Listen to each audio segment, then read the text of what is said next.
How to get Valentine chats and pink mention on Instagram. Hey guys, welcome back to the channel. If you would like to get the Valentine themes and different features or effect on Instagram, here is how you can get it. First of all, make sure you have the latest version of Instagram installed on your device.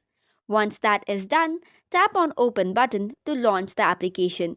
Head over to the conversation and if you go to themes, you can select from the different Valentine themes. Likewise, go to any of the conversation and if you send a heart icon, it will turn the Valentine impact or the Valentine theme chats.